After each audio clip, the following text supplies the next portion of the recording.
اعوذ باللہ من الشیطان الرجیم بسم اللہ الرحمن الرحیم۔ الحمد للہ تعالیٰ درس قرآن کی اس نیو ایپیسوڈ کے ساتھ آپ کی خدمت میں ایک مرتبہ پھر حاضر ہیں، اور آج انشاءاللہ ہم سورہ بقرہ کی ابتدا کریں گے اور اس کے ترجمہ اور تفسیر کو انشاءاللہ سننے کا آغاز کریں گے۔ سورہ بقرہ کی ابتدا میں اللہ تبارک و تعالیٰ نے ارشاد فرمایا الف لام میم ذالک الکتاب لا ریب فیہ،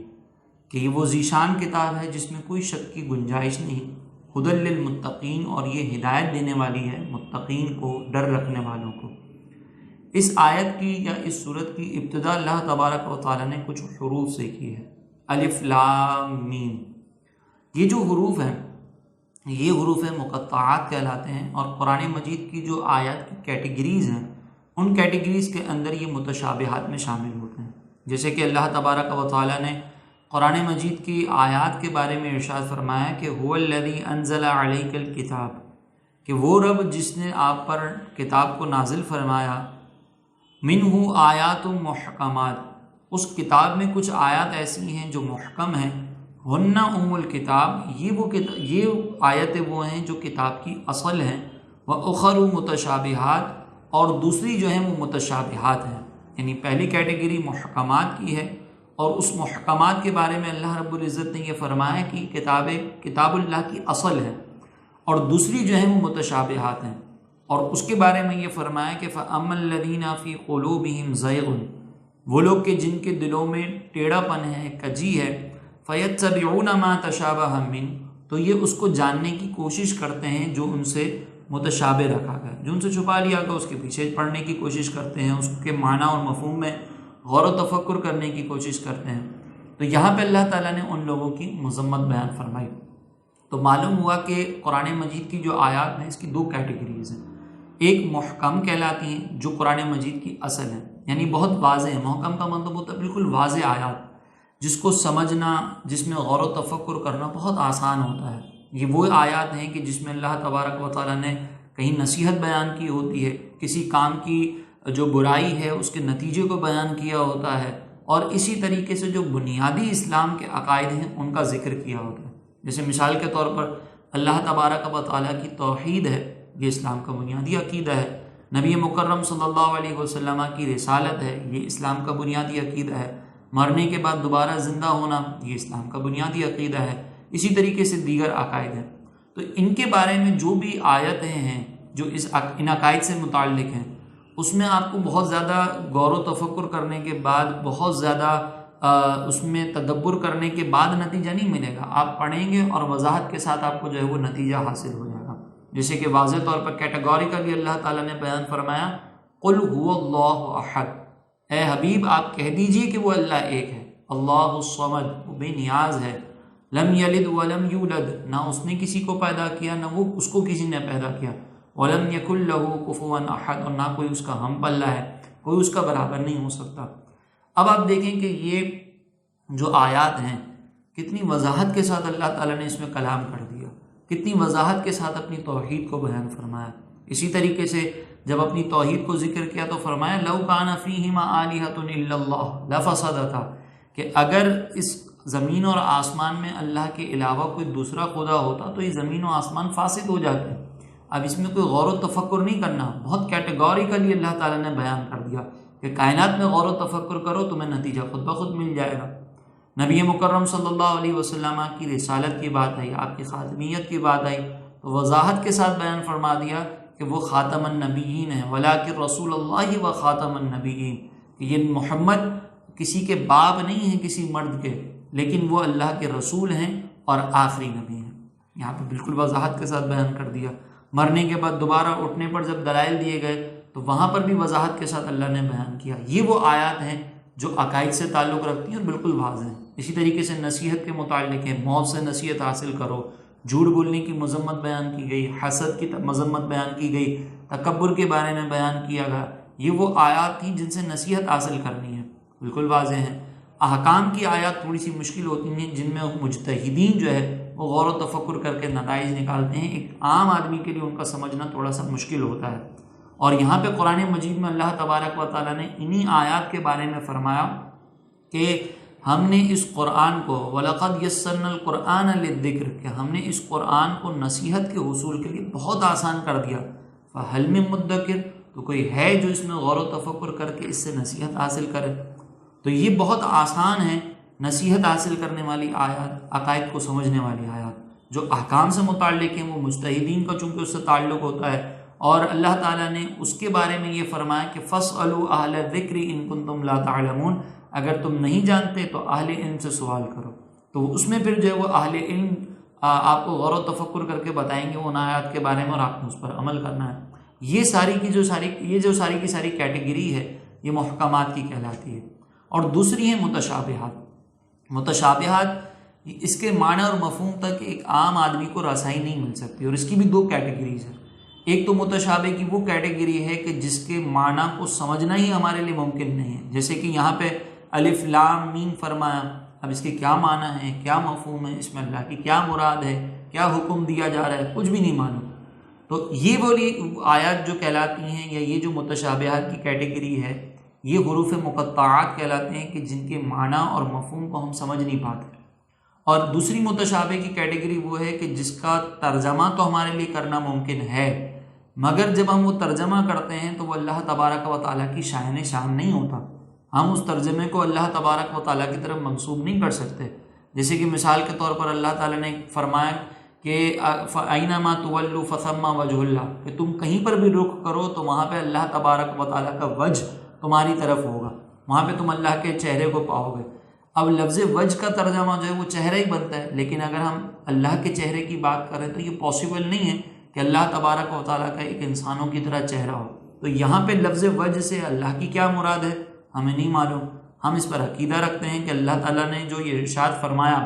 اس کے جو بھی معنی ہیں جو بھی مفہوم ہے اللہ بہتر جانتا ہے. اسی طریقے سے کہیں پہ ید اللہ فرمایا، اللہ کا ہاتھ. تو ہم بنیادی طور پر جو اللہ تبارک و تعالیٰ کے بارے میں مسلمانوں کا نظریہ ہے، جو عقیدہ ہے،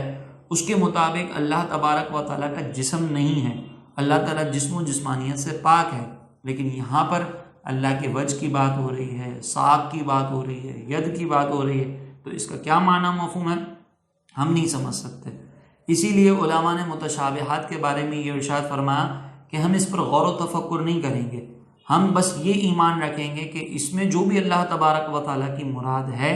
وہ اللہ ہی جانتا ہے، اور اللہ کے بتانے سے اللہ کے حبیب جانتے ہیں. باقی ہمارے لیے کیا حکم ہے، ہم صرف اتنا کہیں کہ اس میں جو بھی مراد ہے، جو بھی حکم ہے، جو بھی خبر ہے، ہم اس پر ایمان لاتے ہیں کہ وہ اللہ کی طرف سے ہے، اس کے حبیب کے لیے ایک پیغام ہے. اس کا جو بھی معنی ہے ہم اس کو مشروط طور پر تسلیم کرتے ہیں، غیر مشروط طور پر ہم اس کو تسلیم کرتے ہیں اور اس پر ایمان رکھتے ہیں. بس یہ ہمارا عقیدہ ہونا چاہیے اس کے متعلق. باقی اس کے معنی و مفہوم کو بیان کرنے کی بعض لوگوں نے کوشش بھی کی ہے، اور انہوں نے یہ بھی ذکر کرنے کی کوشش کی کہ اس سے کیا مراد ہو سکتا ہے، لیکن آخر میں سب نے یہی دعویٰ کیا کہ ہم جو بھی معنی اور مفہوم مراد لینے کی کوشش کر رہے ہیں وہ حقیقی معنی نہیں ہے، وہ تو صرف اور صرف یہ ہے اپنے طور پر ایک اندازہ ہے. حقیقی معنی اللہ اور اس کے حبیب جانتے ہیں. اور نبی مکرم صلی اللہ علیہ وسلم کے جاننے کے متعلق دلیل یہ ہے کہ یہ قرآن جو ہے اللہ کی طرف سے اپنے محبوب سے کیا جانے والا ایک کلام ہے، ایک خطاب ہے.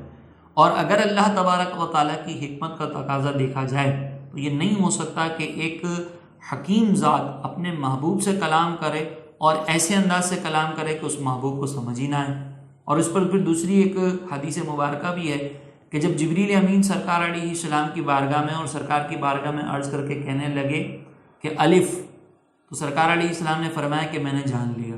انہوں نے پھر عرض کی لام، تو سرکار علیہ السلام نے فرمایا کہ میں نے سمجھ لیا، میں نے جان لیا. پھر انہوں نے کہا مین،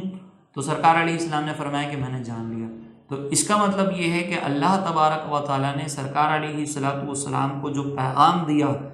وہ ایک سمجھ لیں کہ کوڈ ورڈ میں اللہ تبارک و تعالیٰ نے جو اپنے محبوب کو یہ پیغام پہنچایا. جیسے کہ ہمارے یہاں پر بھی بعض اوقات ہم یہ ایبریویشنز یوز کرتے ہیں کہ ہمیں کسی چیز کے بارے میں کوئی کلام کرنا ہوتا ہے اور کوئی وہ طویل جملے ہوتے ہیں تو ہم اس کو شارٹ کر دیتے ہیں، RIP rest in peace, G2G got to go, get to go, یا اس طرح کے ہم لوگ جو معنی اور مفہوم لیتے ہیں. تو یہ جو سارے مفہوم ہمارے یہاں پر لیے جاتے ہیں، اس میں بھی اب ہم دیکھیں کہ ہم شارٹ ویو کے اندر بات کو کنورٹ کرنے کی کوشش کرتے ہیں اور آپس میں ہم جانتے ہیں کہ یہ حروف جو لکھے گئے ہیں اس کے پیچھے کوئی نہ کوئی معنی موجود ہے۔ اسی لیے یہ اللہ اور اس کے محبوب علیہ الصلوۃ والسلام کے درمیان ایک راز کی بات ہے، اسرار کی بات ہے، اور اس کے پیچھے لگنا یہ قابل مذمت ہے کہ اس کے کیا معنی ہے ہم جاننے کی کوشش کریں۔ تو یہ ابتدا میں اللہ تبارک و تعالیٰ نے ارشاد فرمایا۔ پھر آگے فرمایا کہ ذالک الکتاب لا ریب فیہ، کہ یہ وہ عظیم الشان کتاب ہے جس میں شک کی کوئی گنجائش نہیں ہے، یعنی یہ اللہ تبارک و تعالیٰ کی طرف سے ہی نازل کردہ ہے، اور ایسا نازل کردہ ہے کہ جس میں کوئی شک اور شبہ کی گنجائش نہیں ہے۔ بعض لوگوں نے شک کرنے کی کوشش کی تو اللہ تبارک و تعالیٰ نے ان کو یہ فرمایا کہ وَإِن كُنتُمْ فِي رَيْبٍ مِّمَّا نَزَّلْنَا عَلَىٰ عَبْدِنَا فَأْتُوا بِسُورَةٍ مِّن مِّثْلِهِ، کہ اگر تم ہمارے بندے پر نازل کی جانے والی کتاب کے بارے میں کسی شک و شبہ کے اندر مبتلا ہو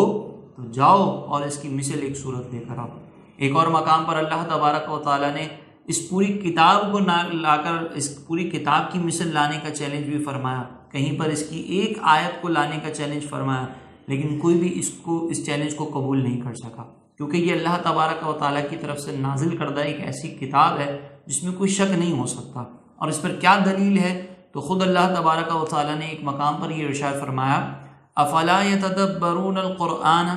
یہ جو شک کرنے والے لوگ ہیں کیا یہ قرآن میں غور و تفکر نہیں کرتے؟ وَلَوْ كَانَ مِنْ عِنْدِ غَيْرِ اللَّهِ لَوَجَدُوا فِيهِ اخْتِلَافًا كَثِيرًا، کہ اگر یہ قرآن اللہ کے علاوہ کسی اور کی طرف سے ہوتا تو وہ اس کے اندر کثیر اختلاف پاتے۔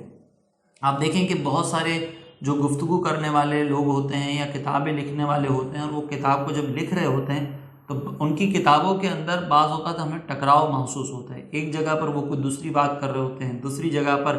اپنے ہی موقف کے خلاف بعض اوقات وہ لکھ کر چلے جاتے ہیں، اپنے ہی موقف کے خلاف وہ بعض اوقات کچھ نہ کچھ بیان کر دیتے ہیں۔ تو اس کا مطلب یہ ہے کہ اگر ایک مصنف دو کتابیں لکھ رہا ہے یا ایک ہی کتاب ضخیم لکھ رہا ہے یا وہ ایک ہی کتاب کے اندر اپنا کوئی مافی ضمیر بیان کرنے کی کوشش کر رہا ہے تو اس کے اندر اس کو اختلاف ہو جاتا ہے۔ وہ شروع میں جو لکھ کر آیا ہوتا ہے اس کو بھول جاتا ہے، بعد میں جو لکھتا ہے اس کے اندر اپنی پہلے والی بات کے خلاف ہی کر جاتا ہے۔ تو یہ انسان کی طبیعت کا تقاضا ہوتا ہے، اس کی سوچ بدلتی ہے، اس کی کیفیات بدلتی ہیں، اور وہ بعض اوقات اپنے ہی موقف کی خلاف ورزی کر جاتا ہے۔ تو اللہ تعالیٰ نے فرمایا کہ اگر یہ غیر اللہ کی طرف سے کوئی کتاب ہوتی تو اس کے اندر اختلاف ہوتا، اور وہ کثیر اختلاف اس کے اندر دیکھتے ہیں، لیکن آج تک کوئی بھی قرآن مجید کے اندر ایک بھی آیت کے درمیان اختلاف کو ظاہر نہیں کر سکا کہ یہ آیت جو ہے وہ فلاں دوسری آیت کے خلاف ہے، یا وہ جو دوسری آیت ہے اس پہلی کے خلاف ہے۔ کوئی اس کے معنی میں ٹکراؤ نظر نہیں آتا، کوئی اس کے مفہوم کے اندر ٹکراؤ نظر نہیں آتا۔ اگر ہم قرآن کی آیات جس میں بظاہر کسی کو تعارض نظر بھی آ رہا ہو تو وہاں پر ہم اس کو دلیل سے ثابت کر سکتے ہیں کہ وہ تعارض اس کی سوچ اور فکر کے اندر کمی کا نتیجہ ہے، قرآن میں بیان کردہ بات کے اندر کسی قسم کا کوئی تعارض نہیں ہے۔ تو یہ اللہ تبارک و تعالیٰ کی طرف سے نازل ہونے کی ایک بہت بڑی دلیل ہے کہ قرآن کے اندر کسی قسم کا کوئی شک و تردد نہیں ہے۔ انشاءاللہ یہ آگے بھی مزید ایسی آیات آئیں گی تو اس پر بھی ہم کلام کریں گے کہ قرآن کی مثل لانے سے لوگ کس طریقے سے عاجز ہوئے اور کیسے انہوں نے یہ ہار مان لی، حالانکہ وہ بلاغت پر مبنی دور تھا، بڑے بڑے شعراء اس میں پائے جاتے تھے، لیکن وہ شعراء جو ہے